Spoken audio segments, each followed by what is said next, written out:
Who's that? Virtual, or where are you? No, he's probably in the room. Stu, Wait, he's probably in the room. how can I get rid of these two? You want to get rid of them?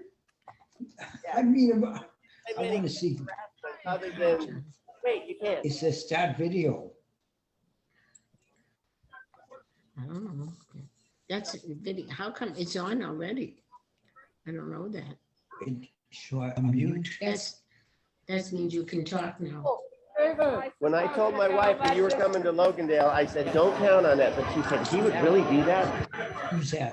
I'm going to remind you and see That's if in the room. it actually works. I'm gonna stop muting myself, so they're gonna, Yeah. they're gonna come on. Again, You just, but it's coming up a couple months down the road.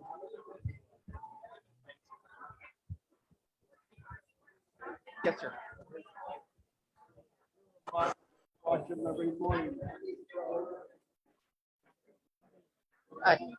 Yes. Well, and that's a good thing. I would say thank you for that. That's a nice compliment. I appreciate it.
Can you hear me? Okay, great. Welcome. We're excited for this St. Patrick's Day. When I got up, I had a 7 o'clock meeting this morning, and I got up barely in time to get dressed, and I don't know that I wore any green. How many people are wearing green right now? Okay. How many of you are wearing something obnoxiously green right now? Okay, we're going to want to take a picture of you folks. But when we break for fellowship, please congregate up here and we're going to take your photo. But not right now. Okay. And Bob Werner is collecting green, he said, for the foundation. So my name is Mike Ballard. I am the 99th president of the Las Vegas Rotary Club. I'm excited to be here. Please actually congratulate yourselves for being part of one of the greatest Rotary clubs in the history of the world.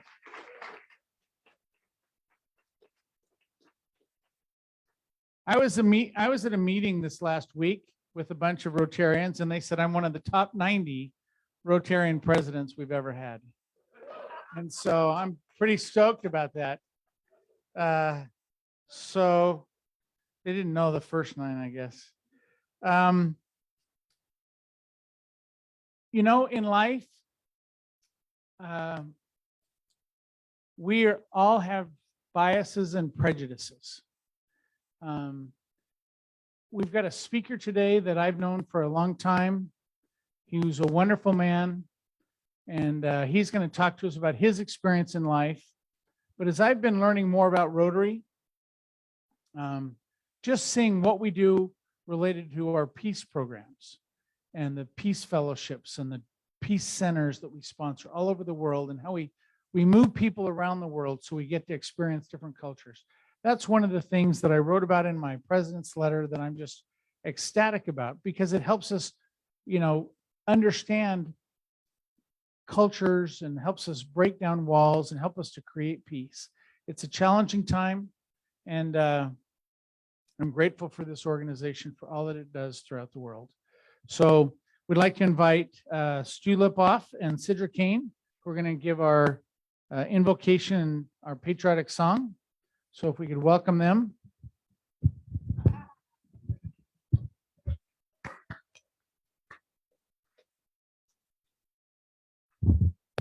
So past President Richard Jost graciously allowed me to take over what was his scheduled spot for this, but only on the condition that I was properly attired. And I didn't have anything in my wardrobe, so I did find it in cyberspace. But Richard will please forgive me here. So I think you'll understand the reason I want to do this when I read this short story followed by a prayer. So today, St. Patrick's Day is being celebrated during Women's History Month, which is also the holiday called Purim, about a heroic woman named Esther who risked her life for a noble cause. Purim is a joyous Jewish festival commemorating the survival of Jews who in the 5th century BCE were marked for death by their Persian rulers. The story is related in the biblical book of Esther called the Megillah. The book is read from start to finish on Purim, leading to the idiom, the whole Megillah, which is essentially something that's a long, complicated story. This is an entanglement of intricate arrangements. I won't read it right now because I'm not Russ Craig. So Purim and St. Patrick's Day may not coincide often, but the Jews and the Irish have interacted for a very long time. The first Jews known in Ireland, according to the medieval annals of Isafallen, arrived in 1079. Israel's first chief rabbi, Yitzhak Levi Herzog, served earlier as the chief rabbi of Ireland and was known as the Sinn Féin rabbi for his support of the Irish Republican cause. His son, Chaim Herzog, was born in Belfast, raised in Dublin, and never quite lost his Irish brogue, not even when he became the 6th president of Israel. Meanwhile, his son, Isaac Herzog, is Israel's currently chief of state. So let me conclude with a brief prayer. On this St. Patrick's Day, may your blessings outnumber the shamrocks that grow, and may this Purim uplift you as it uplifted the Jews at the time of Esther with light and gladness and happiness and honor.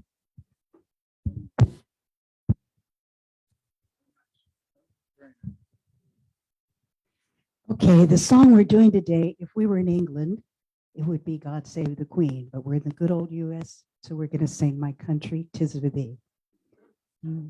My country, 'tis of thee, sweet land of liberty, of thee I sing. Land where my fathers died, land of the pilgrim's pride, from every mountainside, let freedom ring.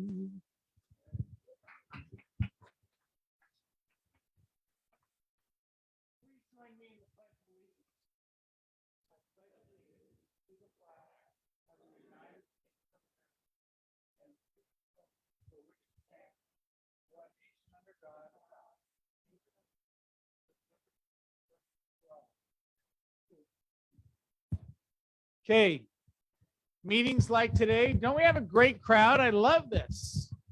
We are even and sometimes ahead of pre-COVID days. Welcome, Captain Barnes. Okay, these meetings wouldn't be possible without plenty of volunteers. We had several people that helped make today possible. As you just saw, Stu Lipoff gave our invocation, and our song was led by Sidra Kane. Kathy Mahan and Bob Warner did setup. Andrew Moran and John Polly were greeters. Raffle ticket sales were Jamie Goldsmith and Arlene Surratt, and we're done, I guess, selling those. Our Sergeant of Arms is my old buddy from high school, David Jones. Sarah Thornton and Barbara Castro will be doing teardown. Our scribe today will be Nancy Anderson, and our photographer, Jim Tucker. And our AV team, as always, is Kirk and Stu. Please, let's thank everybody for helping today.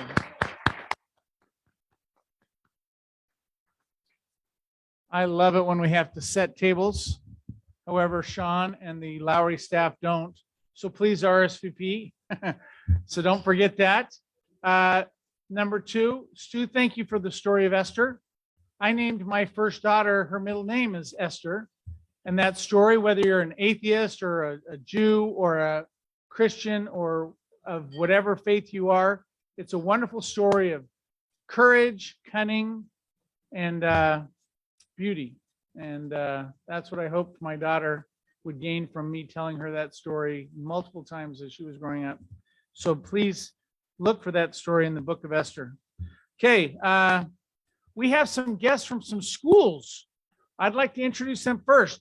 David Jones, can you bring the microphone to, where's Mr. Jones? Okay, he's eating. Go to Kathy. She's going to introduce the guests we have from 2 local elementary schools.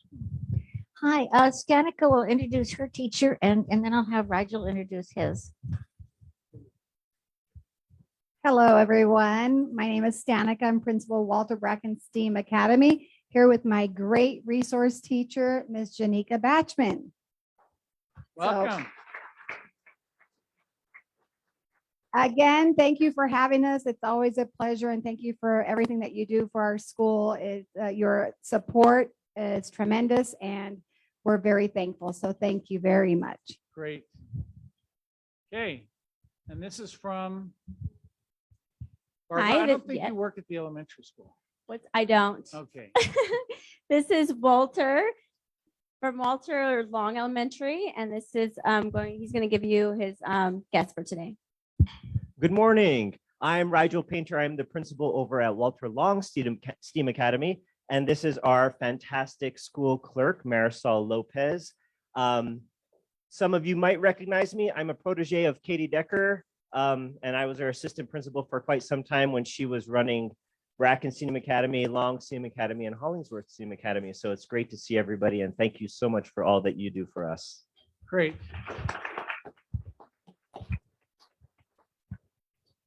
Okay. Do we have Rotarians visiting from other parts of the world? I see our friend, our regular. We got to introduce Maury. The man from Canada till April, right? Yeah, no, I just wanted to tell you a little story on Zoom this morning. I was on at 9 and it was a Zoom meeting with my aunt's funeral. She's the last living, or was the living survivor of about 25 kids between my mom's side and my dad's side. And the family decided today, this morning, would be her funeral. And the reason is she was 104.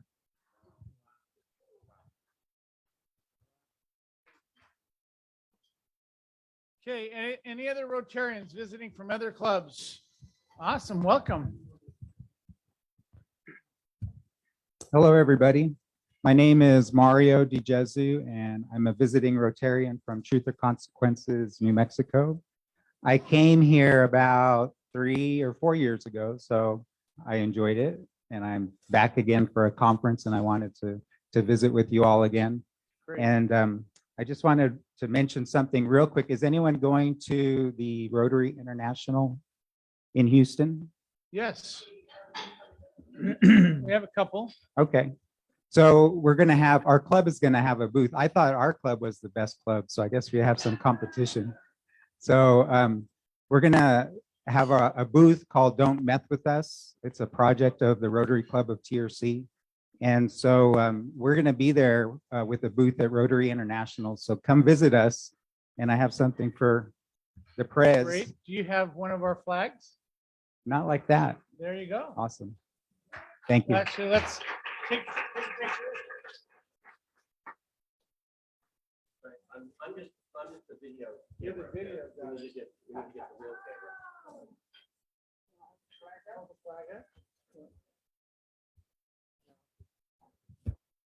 One, two, three. Great. Hey, thank you.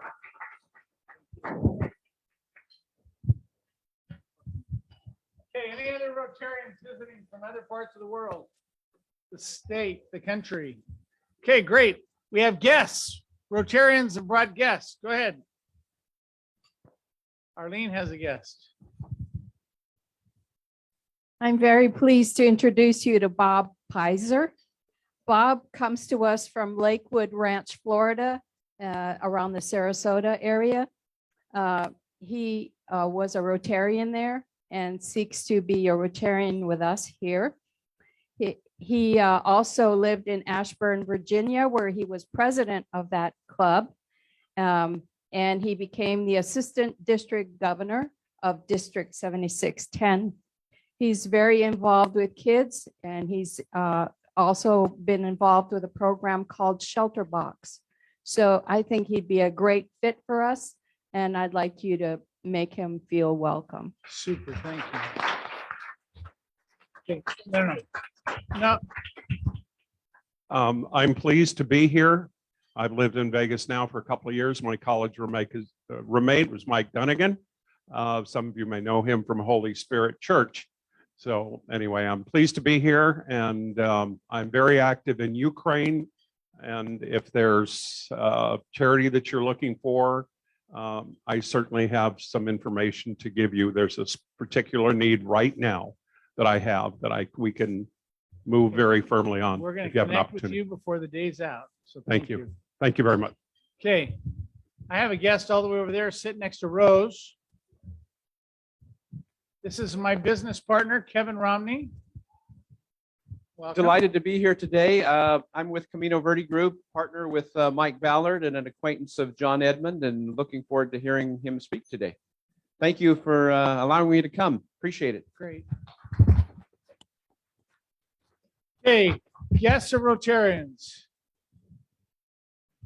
I have Bruce Furzee's guest over here, Jim Brimpo.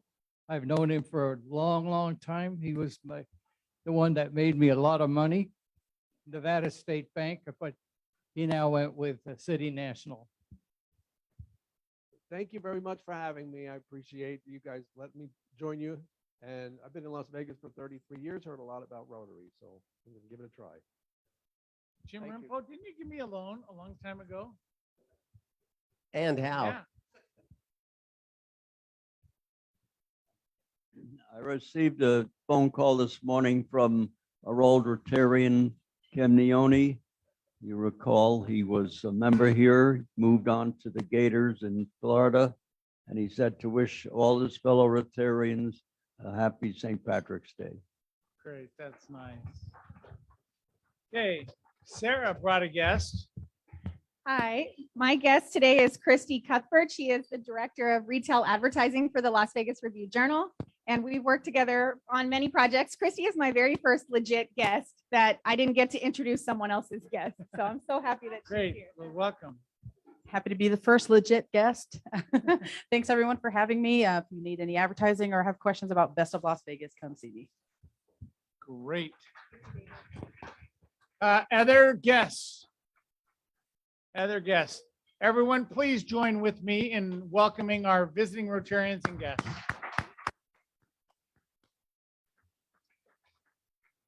Okay. Karen Wisenhunt, where art thou? How can she be missed? Okay. What a cool outfit. Good afternoon, Rotarians. Just a quick note on our project in Ukraine. I'm so very proud of this Rotary Club for their contributions. We're up to $6,500. So thank you, Rotarians. And I just wanted to let you know that through Rotary clubs, the channel is open and supplies are getting through to not only the refugees, but also the families on the ground in the Ukraine. And that's all through Rotary. Thank you. Okay, 25 club announcements. Is that Barbara?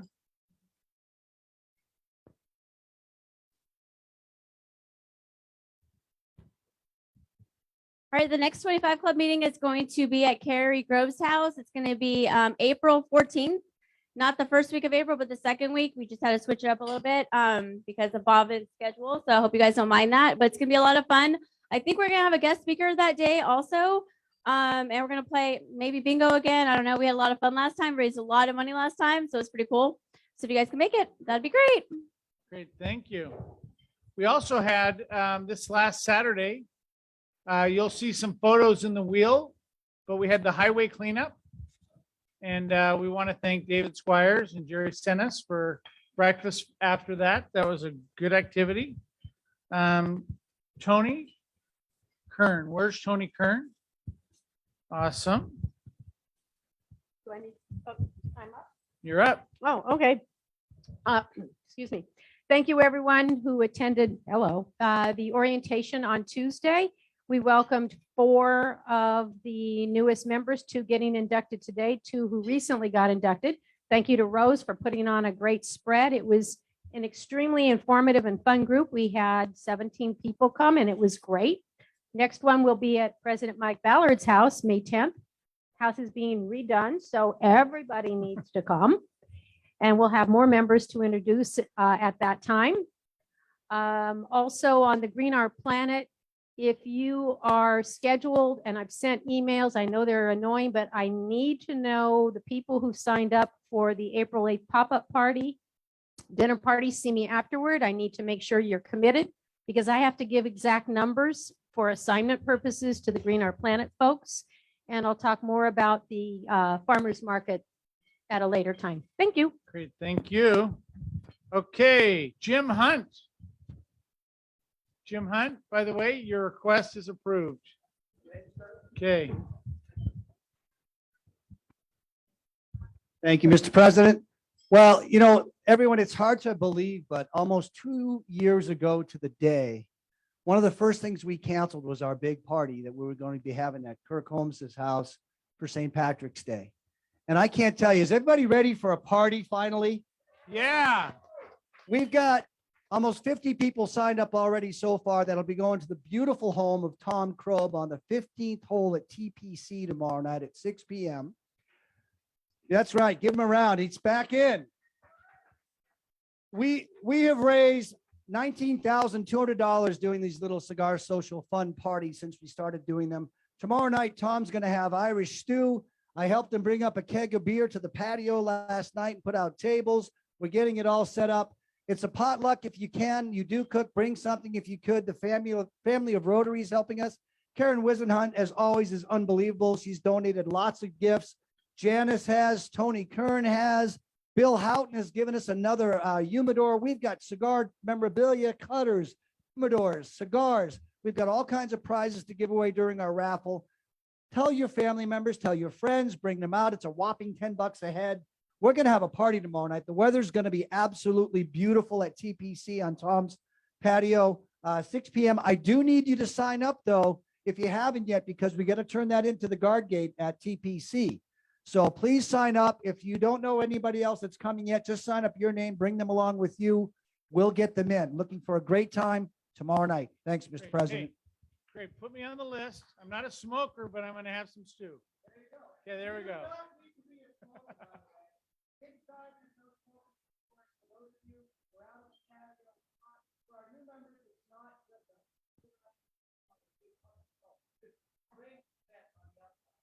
Super awesome.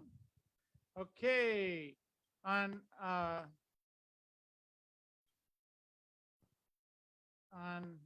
we've got a couple events that I'm just going to announce. And David, I think you're done for a moment.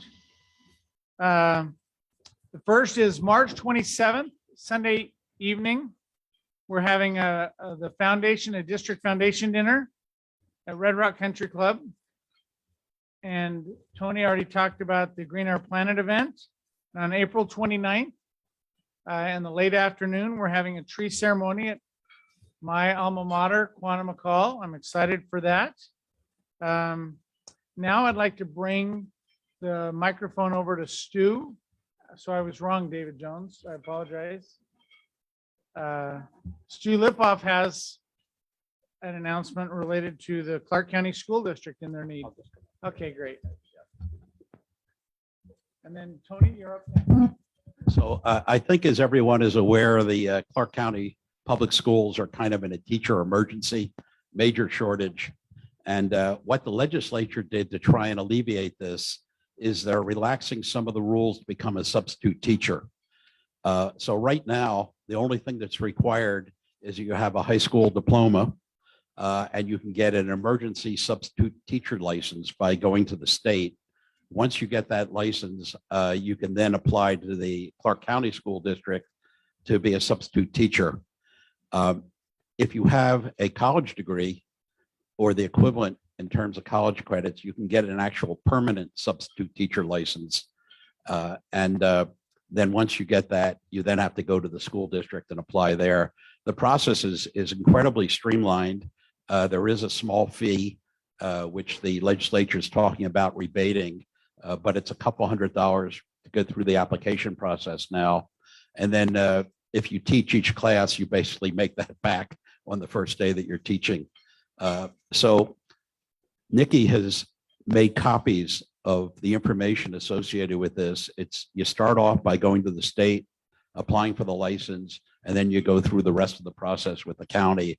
And I think there's a lot of people here in this club who I certainly know would do a terrific job doing substitute teaching. You can do it one day whenever you have time, or you can do it for a week, or you can even sign up for the entire term. So it's incredibly flexible to fit with your schedule. You can decide the day before that you want to do it. It's really easy and it's really rewarding. We'll leave copies of the information up at the front. You can pick it up. And we're planning at a subsequent meeting of the club right after we recess the regular meeting to have the people who are interested meet, and perhaps we'll have a representative from the school district who'll be able to answer some of the other questions. But you don't need to wait. You can go to the Nevada Department of Education website and you start your application for a license right away. It would really be a big help. Great. Yeah. Yeah, I just signed up Jackie Thornhill for that, and Brock Fraser and Katie, all these retired members of our club that are very smart. And so join them as substitute. No, Tony, are you coming up? Great. We have we have a new member induction. Actually, we have two. A double whammy. So I'm going to turn the microphone over to Tony Kern.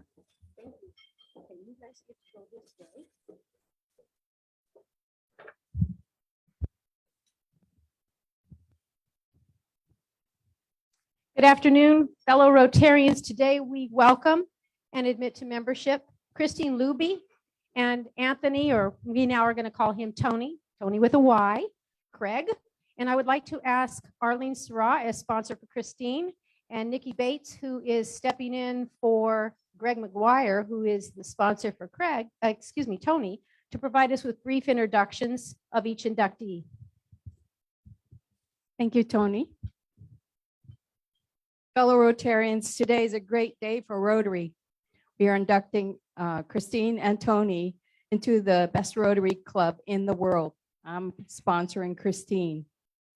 A little bit about her. She was born in Portland, Oregon, and always dreamed of becoming a journalist. She loved to write and tell stories.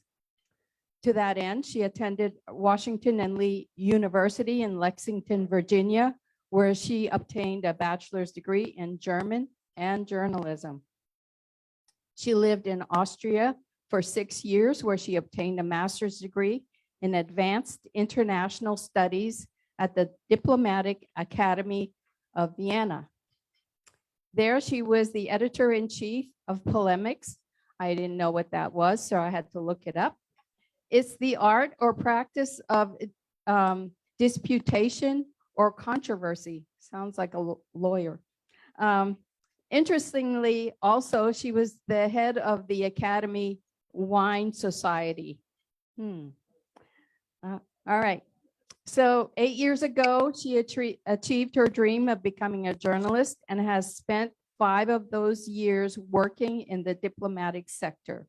For the past year, she has worked for UN Women as head of the strategic communications for the Compact of Women, Peace and Security and Humanitarian Action. The compact aims to include women in peace negotiations and to ensure that the needs of women and girls in conflict and crisis are reflected in humanitarian response plans. She freelances as a contributor to Religion News Service, the Washington Post, DevEx, and other media outlets. She has written many noteworthy publications on gender equality and human rights. Recent stories she reported on are the rising conflict in Northern Ireland over Brexit, a woman human rights defender in Yemen who has freed over 1,000 political prisoners, and a scuba diving rabbi working on cleaning our oceans. Christine is an avid traveler, having lived in 4 countries and visited 31 so far. She was recently backpacking in Mexico and will head to Portugal later this year. She loves volleyball, but finds it challenging to come up with 11 other players to play with. So instead, she plays tennis on 2 USTA league teams. I asked her why she wanted to join Rotary, and she told me she has a heart for volunteering. She used to work with a program in Oregon called SMART, which stands for Start Making a Reader Today, and loves working with children's literacy, which is what attracted her to our club. Well, we are so lucky because she came to the right place. Ladies and gentlemen, it is my honor to present Christine Luby for induction into the Rotary Club of Las Vegas.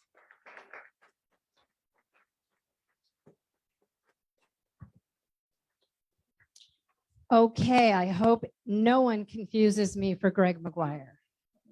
But I am speaking for him, and he emailed me what he wanted me to say. So these are not my words, these are Greg's.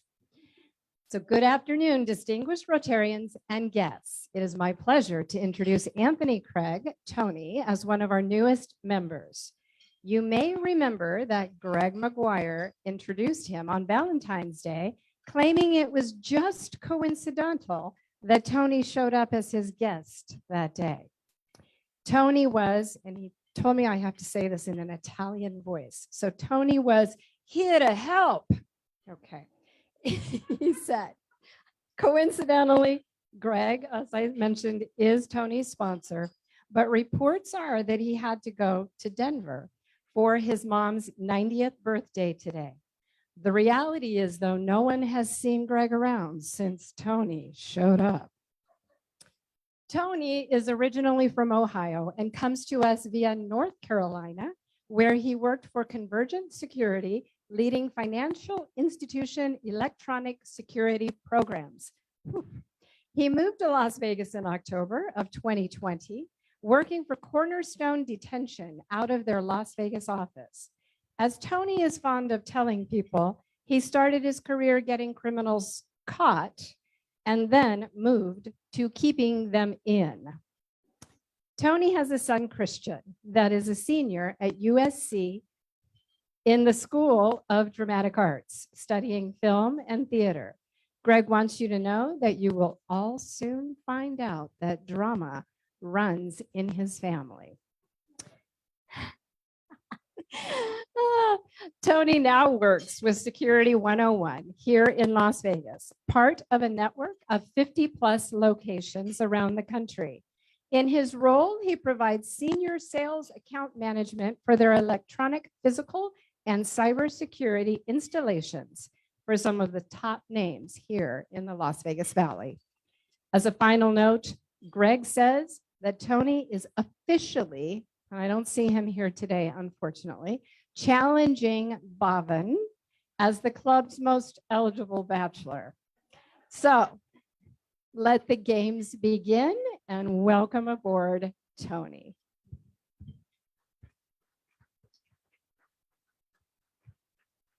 Before we start the actual induction ceremony presentation, just want to give an opportunity. Christine, would you like to say something to the group on your membership? Thank you.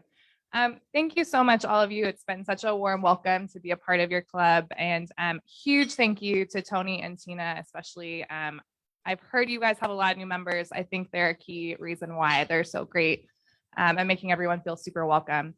So I'm really excited to be a part of you. As Arlene mentioned, I do work for the United Nations. I get the honor of working with women peace builders and human rights defenders who are working in conflict and crisis situations.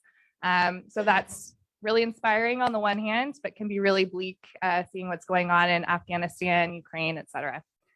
So I think that's why, clubs like this, Rotary, are so important to be a part of something where you're making a really positive change in the community and showing that we all are making contributions, large and small, to the world around us. So I'm really grateful to be a part of you and to start serving with you and getting to know all of you better. So thank you so much. And Tony, would you like to say a few words? Sure. Thank you. Like Henry VIII probably said at all of his weddings, this won't take long.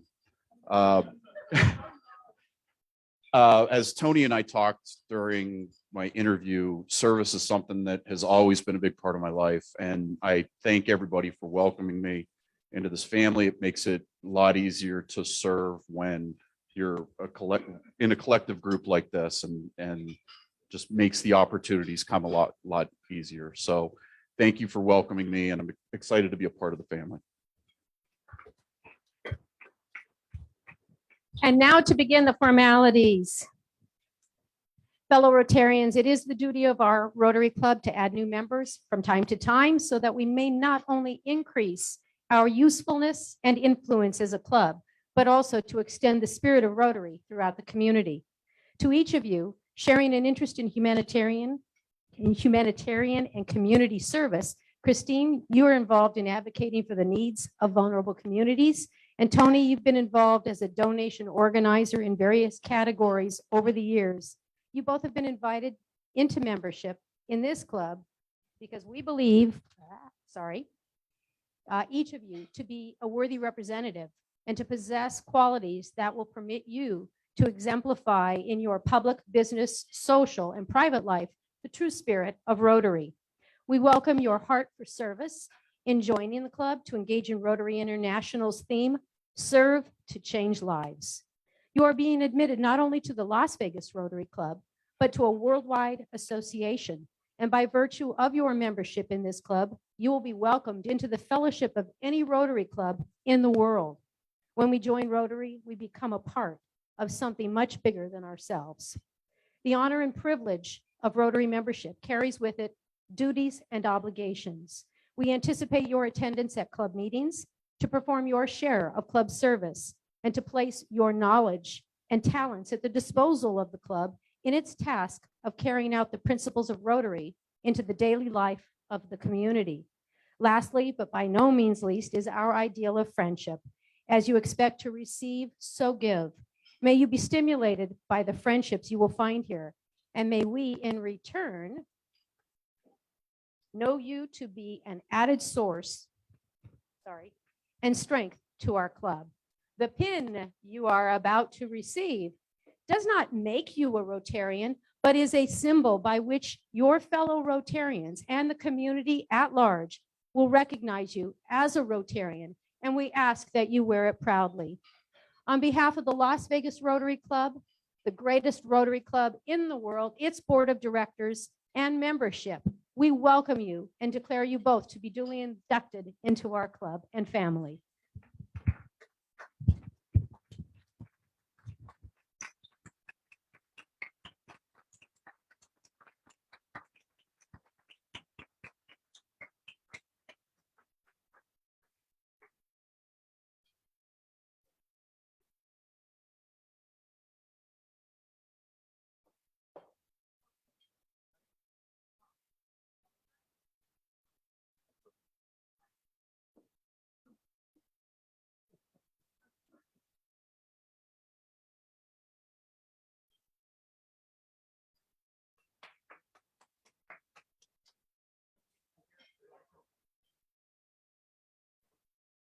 Okay.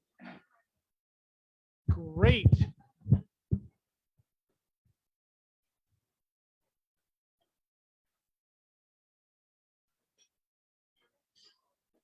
Thank you, Tony and Nikki, for all the hard work you do on our membership committee.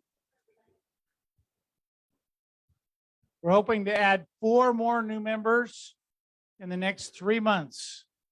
So we still have some work to do. Keep recruiting. Okay, I wanted to acknowledge we received a nice thank you letter from the Salvation Army. Thank you, Captain Barnes, for our donation that we made earlier this month, providing food vouchers. Keep the green book moving. Where's the green book right now? Okay. Okay, if your table has not seen the green book, please raise your hand. Okay, we got just a couple more tables. Keep it going. Okay, with that, I think we're going to invite those people with obnoxious green outfits to come up for pictures, and we'll enjoy some time for fellowship.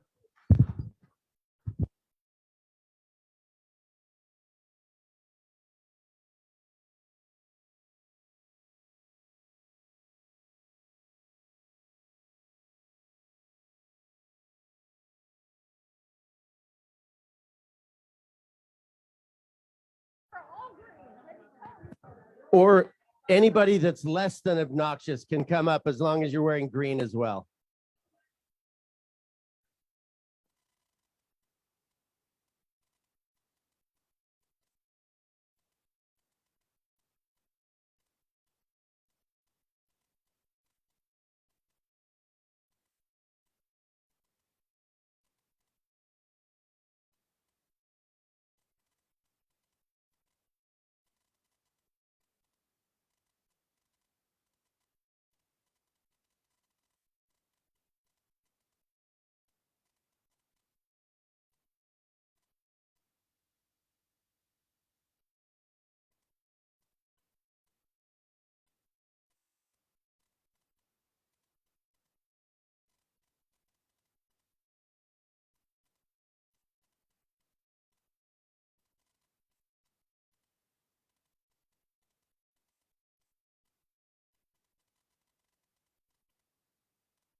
June. We're gonna do a beach cleanup in May. That'll be on your calendars. And we've got people bringing jet skis to help us. So that is in the wonderful Boulder Beach at the amazing Lake Mead where I grew up. Okay, we have a raffle. If you have a ticket with the number 749293, you have the opportunity to draw for the Joker.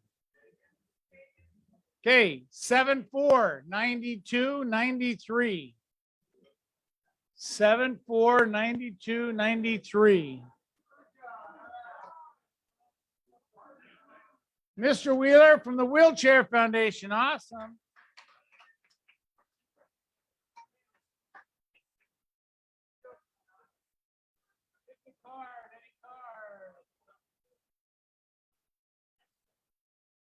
Yay!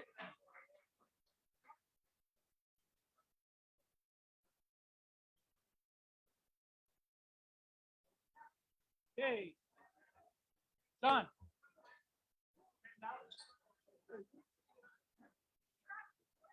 Okay, $50 in gift cards. 50 going to 749301. 9301. Janice.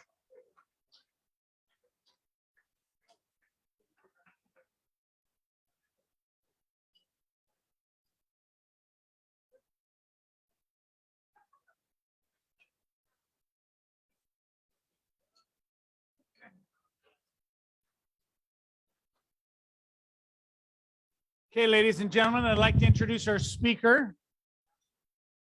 And I'm right on time. I'm excited for that. John Edmund is a lifelong Las Vegan. I would bet he's been here longer than anybody here in this club. He's a pioneer in Vegas, and he'll describe a couple different reasons why. But I can promise you that he gives back to the community.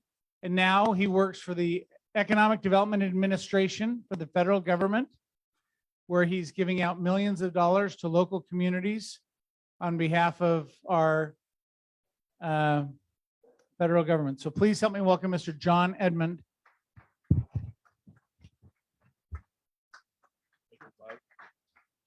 Good afternoon. Mike, you wanted me to speak a little bit about a couple of times that Mike and I and a couple of people that went out to lunch or to dinner, whatever, and I started telling them about the various stories about my life and things that I've been through over the course of living here in Las Vegas. So, and he kind of wrote a little bit of it down, a little history on the pamphlet. But I'll just tell you a little bit about myself. John Edmund, he's native Las Vegas.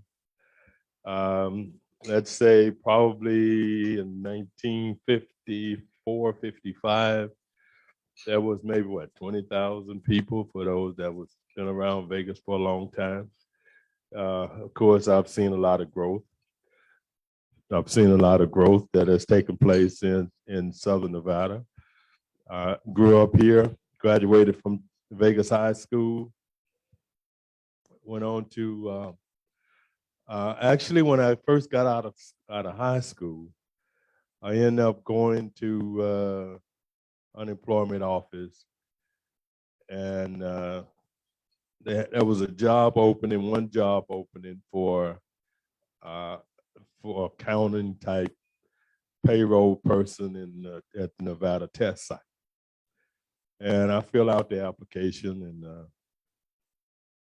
the lady asked me, "So why you think you should get the job?" I put, first of all, I graduated when I was 16. I turned 17 in July. So I was young and didn't know any better. So I pulled out my report card and I showed the lady my report card, and it's like, for the whole senior year, I was straight A student. So this is why I should get the job, because I'm smart. but nevertheless, I did get the job. I worked up at the Nevada test site. So that was quite an experience because at the time, this is in 1966. So they was doing a lot of testing of the atomic bombs and so forth and so on. And what I had to do, like as just a guy right out of high school, you go to work and you sign in, and basically there's all of these sites that you would go to, that I would go to and add up payroll cards and so forth and so on. And there was some interesting things like there were cows that you could see them, but you couldn't hear anything, and it was thick glass. And the cows like had glass in the sides where they was being able to be monitored, I guess, for radiation or whatever. So that kind of started the ball to work, the moving as far as what I wanted to do in life. A couple things I did not want to do in life was most people, most African Americans that was back in those days, a lot of them came out like my parents that worked on the dam, Boulder Dam at the time, Hoover Dam. Mother was, was a maid in the hotel. A couple things that I didn't want to do. I didn't want to work in the hotel, and I did not want to work outside. It's too hot in the summertime, too cold in the winter. So those are two jobs that I did not want to do, as you say, when you grow up. So by going and getting this job at Nevada test site right out of high school, and it had to do with a little bit of payroll and adding up payroll cards and so forth and so on. And it kind of say, yeah, okay, I kind of like this. So I end up from that particular experience, moved to Seattle right after high school. Went to work for Boeing Aircraft, and some opportunities came up through a couple of individuals that was back then. You had a lot of things going on in the late '60s, and one of the things that they did have in Seattle was an active Black Panther Party. Through the Black Panther Party, I end up, they had posted some jobs throughout the community. And one of the jobs was an accounting trainee at a place called Rainier Brewery. Well, those people that been in Northwest, Rainier Brewery was a brewery that was primarily out of Seattle. I went to work for Rainier Brewery. Rainier Brewery in turn paid for my education, paid for my schooling. I went to Seattle University, graduated in finance and accounting. I was going to be a CPA, I thought. Came back to Vegas 21 now. And they had in 1970, the hotels and the NAACP passed what they call a consent decree, which allowed African American to become gainfully employed. Before then, Blacks was not allowed to be gainfully employed. They could do other jobs, but they couldn't deal. So they had signed this decree to become gainfully employed. And actually, when I came back, I was over to the Hilton Hotel and I seen the game of Baccarat being dealt. At the time, they used to deal a game with paper money instead of chips. So, it was kind of really exciting. And it's like, well, what is that to eat? And guys smoking a big cigar and girls at the table and all. Yeah, that sounds like something that I would like to do. Baccarat dealers wearing tuxedos. So anyway, I end up checking on the game, and then it's like, John, man, look, ain't no brothers gonna deal no Baccarat. They don't even let them in the hotels quite yet. How you gonna be a Baccarat dealer? you know. But I was a little persistent, and I happened to was in a program. They have a few programs in the community. They had this program that was since they had this decree passed, there was a program that would pay 50% for you to go to school, to gaming school. So Micah Gunn have what the casinos, the Coast Casinos. They had a back then they had a gaming school down across from the Lady Luck or Las Vegas Gaming, and to go to baccarat school or to go to dealer school back then was $150. So actually, when I got back from Seattle, I actually went to work at the Frontier. See, some of these places I'm talking about ain't no longer around. So at the Frontier Hotel, and I was working in cost of goods sales, had to do with inventory of alcoholic beverages. But I go to this program, the shopping center, with a friend of mine that was looking for a job.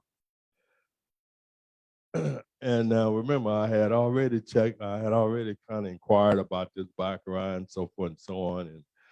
And I go to the SEP program, and there was a guy there that said, we got this program, $150, go to dealer school, trying to get some more African American men and women in dealers. So would you be interested? And then he happened to say, and you know what, young man? Of course, I was 21 years old.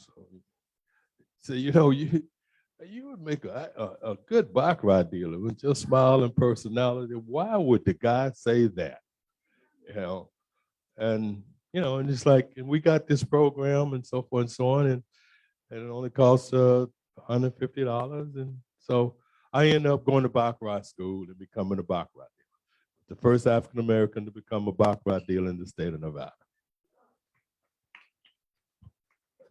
So now going on a little farther on how things have come to where I'm at today. From there, I end up having once I got in the game, oh, and by the way, how I got in the game was kind of interesting too.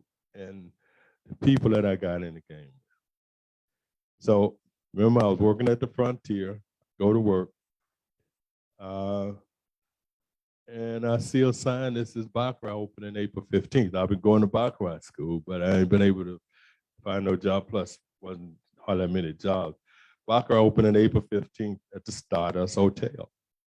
Stardust Hotel was the hotel that the movie Casino kind of portrayed.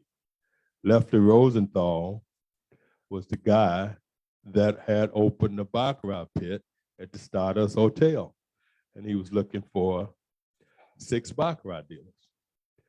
Well, I seen the sign. I go over, and and I was on my break, and said, I would like to know what's happening with this baccarat, and and the guy said, well, they practicing upstairs. You go up there and ask for a guy named Lefty Rosenthal, Frank Rosenthal. Go upstairs, Frank Rosenthal. Hi, my name is John Edmond. I can deal baccarat. I go to Las Vegas School of Dealing. And it was kind of an easy kind of a task because I had been going to baccarat school for about a couple of months, and I was a pretty good baccarat dealer as just a break-in. So it wasn't down on the floor. It was kind of up in a room like this upstairs with just break-ins. We was all kind of as sort of like students. Anyway, broke in, did the audition, left out of there, and Frank said to me, he said, yeah, but if we need you, we'll call you. Tell you what, why don't you go to Harrison Frank and have give them your tuxedo size, and we'll let you know if we need you, we'll call you. Oh, yeah. Why would you send me to Harrison Frank and you're not going to hire me? So he ended up, got the job, becoming the first African-American baccarat dealer. Going on down, there was so many experiences, different experiences with the baccarat. But for those that's curious about some of the scenes that they may have seen in the movie, so forth and so on, Frank Rosenthal kind of took me under his wing. And not only did I become a dealer, but I became a floor person right after that, because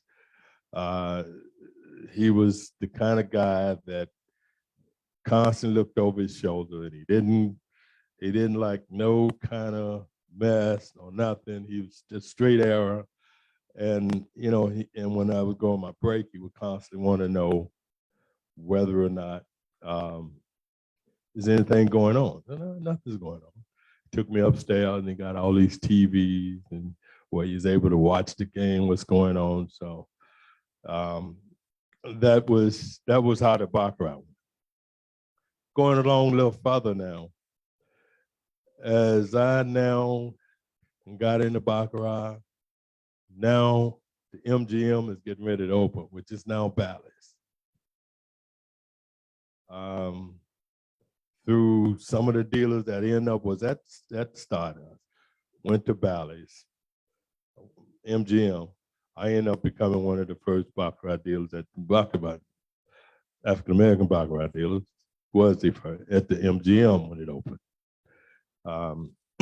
So, and there's so many scenes about baccarat and players and rich people and people that's got a lot of money, and how the game had progressed over the years and so forth and so on.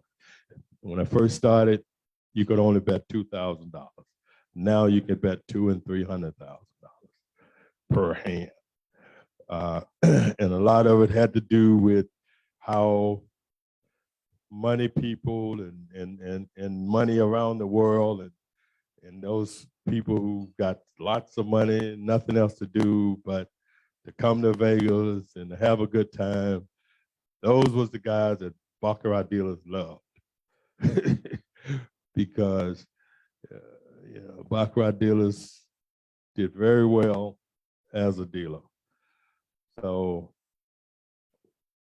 one of the things that I ended up doing though, after I was in the game for a couple of years, 2-3 years, I ended up convincing my uncle, cousin, a good friend of mine, to go to dealer school. One was porter, one was kitchen work, and so forth and so on. They all end up going to dealer school, and they became 21 dealers at various hotels on the Strip.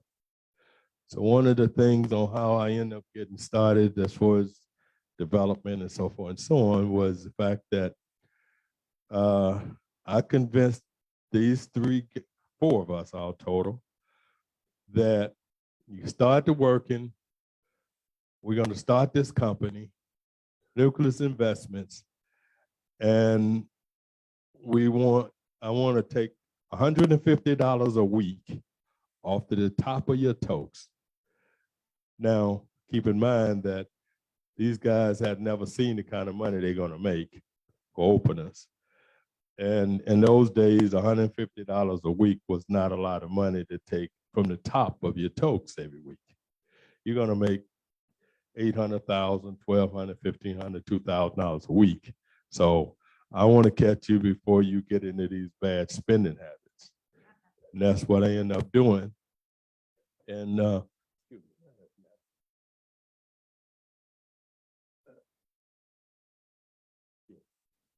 so as a result of putting these guys, and we all came together, and we started investing $150 a week. Now, what the carrot was, if you decide you don't want to be involved anymore, you lose 50% of your investment. And you pay for any of the expenses that it's going to take to get you out of the corporation.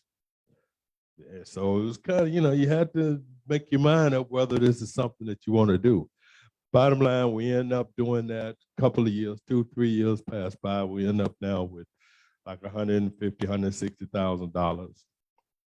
And coming from the community, like I was born and raised and so forth, and lived in what's called now the historic West Side community. The shopping center where I went to, where I ended up getting the referral to go to Baccarat school was called the Golden West Shopping Center. The Golden West Shopping Center was built in 1964. It was the largest shopping center built in Southern Nevada in 1964. And then they built the Boulevard Mall. So I just go to show you how the town has shifted so much over the course of time. Out of that, so by now, though, that shopping center, which is called the Golden West Shopping Center, now it's 1975, 76. A lot of things happened in Vegas. People shifted. They opened up more opportunities for African Americans that was living in that one general location. Bottom line, the shopping center became somewhat empty. It needed a lot of repairs, in disarray. And now that I begin to, start making money, and this is my community, and I love where my growing up, being in Las Vegas, the community. So why not try and help repair the place or make it look better? So that's what we did. That's what I convinced them that we're going to buy this property and make it become viable. Go to the bank, end up buying the shopping center. At the time, it was like about $190,000 to purchase this property, which was actually 90,000 square feet. It was a pretty good sized shop, but it was all boarded up. It needed a lot of work. End up buying it. Same place that I end up going and getting, where I end up getting a referral from. And redid the shopping center, end up going through this program, the same EDA program. I didn't really know anything about any redevelopment or anything like that. Getting involved with government, I was a Baccarat dealer. We did very well. But after we ended up purchasing the property, it was a nice, hearty challenge over the next 15, 18 years to refurbish it, to re-anchor it, get it back into where it was a useful piece of real estate.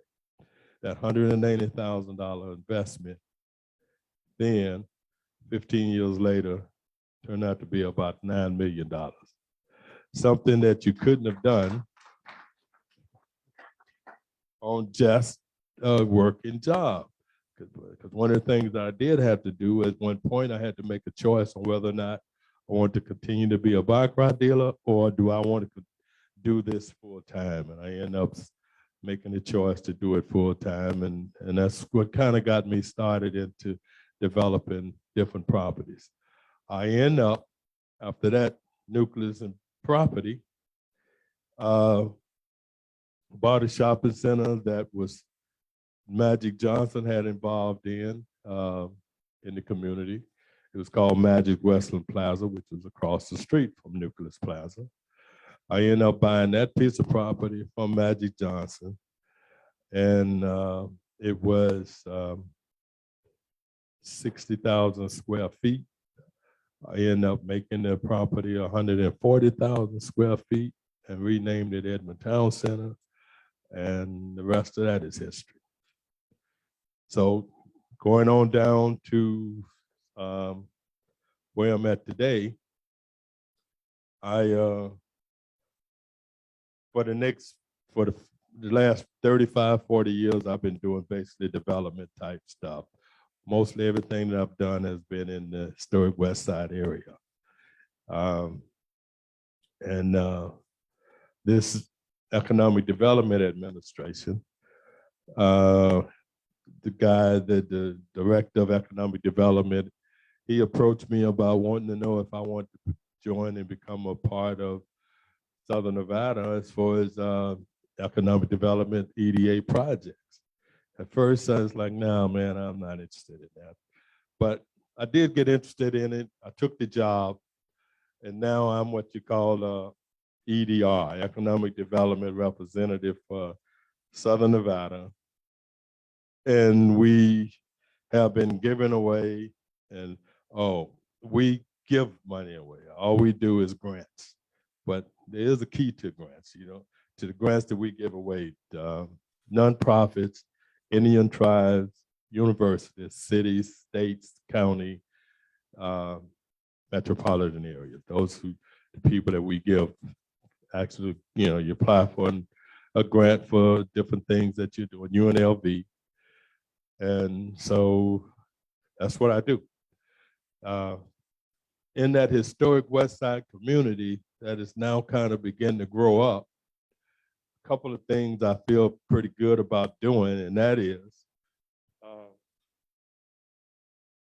there is going to be in that general location that have been overlooked for years,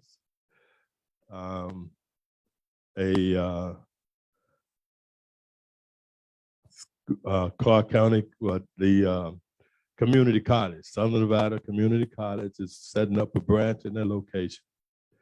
Also, UNLV is setting up a tutorial program in their West Side location. So those are things to me that will, by having institutions like that in your community, it just brings and gives that much more credence to the growth and the development of the area. So that's what I'm doing now.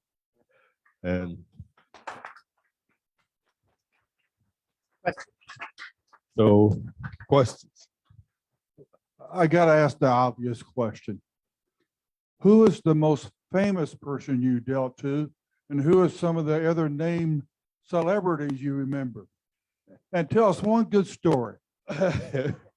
Well, the baccarat being high end, so you've dealt to people like Frank Sinatra, for example. Frank Sinatra come from doing the show one night, and him and his entourage is standing up, and Frank wanted it. The game of baccarat is two sides you can bet: the banker's hand, the player's hand.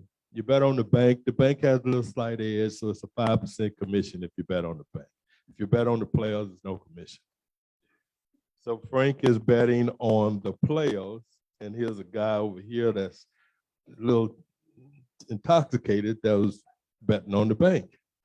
So Frank is betting $50,000 on the player, and this guy is betting $500 on the bank. And of course, Frank Sinatra. So the guy now is telling Frank, he don't know it's Frank Sinatra. He just did. Turn the cards over, get it.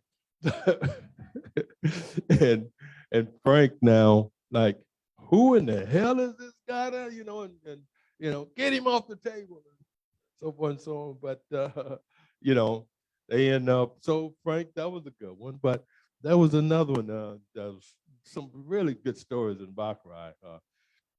The guy that owned the 49ers used to own what was his name? What? Barlow. Yeah, the Barlow. So, they always, every year, the International Council of Shopping Centers come to the convention center. I've been 1,000 times. That's what I do. So, Eddie DeBarlow, he's playing, and he's got Montana and Rice, a couple other players with him. And there's another shopping center owner that's just as big as Eddie DeBarlow, him around the country. Eddie now don't want this guy to play on the same game with him because he think the guy is unlucky. Well, this guy is saying Eddie Shavit. You know, I mean, in other words, they both big boys and so forth and so on. But Eddie DeBarlo would bottom line, big argument, big mistake. Had to get the hotel people involved, the casino. We try to keep everything just straight in the baccarat pit because our things a little differently up there, and people are a little jealous of baccarat dealers and baccarat help and so forth and so on. Let's see, Red Fox, Muhammad Ali. As a matter of fact, when Muhammad Ali made his comeback, fight Larry Holmes, he was staying at the Caesars, and that's why I ended up going to after the MGM with Caesars, where I spent the last 20 years of baccarat dealing at Caesars. And Muhammad Ali would come in Caesars. Like the table is here, about right where that podium was like a bar area where you could actually sit at the bar and watch the game being played. And Muhammad, after he would run, do his morning work, he would always come to the baccarat table. He would always come and sit at the bar, and he was kind of fascinated with the game. So we would kind of show him how the game go. He didn't play or anything, but he was just so interested in how the game was being played and so forth and so on. And anyway, that particular night, by the way, when he actually had to fight, it was so much anticipation in his, to come back, Muhammad Ali and so forth and so on, and so many high rollers and people in town to Baccarat crew. A Baccarat crew alone, we made like about $10,000 a man that night. So that's how much sometimes a Baccarat dealer would make in tips. Let me get a little tip story once before so we have a player, there's plenty of big tippers, big players. We had a player though that his birthday was January the 1st. So he would always come right before New Year's and he would play baccarat. Well, he was the kind of guy that bet for the dealers almost every hand. So we had the rule, the baccarat rule, the limit. A baccarat dealer could only take $200 worth of action off of the house's money, which means that if you bet $1,000 for the baccarat, you could only win $1,200 because you could only get $200 from the house. But if you bet the $1,000 for the baccarat dealer and you lose the hand, the baccarat dealer locks up $800. So now imagine if you have a player that bets $1,000 a hand for the baccarat dealers for 2-3 hours. How much money a baccarat dealer got to make out of that? I mean, there's a guy that we probably make $30,000, $40,000, $50,000 in the first 2 months, 2-3 months of doing baccarat. John, first of all, thank you for taking the time to present to us today. We really appreciate you. So who was the very first anchor tenant that you brought into that shopping center? The very first one was Wells Fargo Bank. So, and in the shopping center, right, you got Wells Fargo Bank, you got DD's, you have Family Dollar, you have so it's got you got AutoZone, you got so there's some pretty good tenants in the shopping center. Huh? The first one's Wells Fargo. So everybody, let's give John a hand. Thank you, Mike. Stay up here. Okay, as you've noticed, we helped sponsor some schools. One was, we had Long and Beckley, is that correct? Bracken and Long. So part of what we do for each of these schools is we give shoes. So we're giving you a Soul Power Award which means we're giving shoes in your name to children at these schools. Thank you. Thank you. Who wants to- Great. Okay, thank you for coming. We wish you all a great week and a great weekend. And thank you very much. Take care. Meeting adjourned.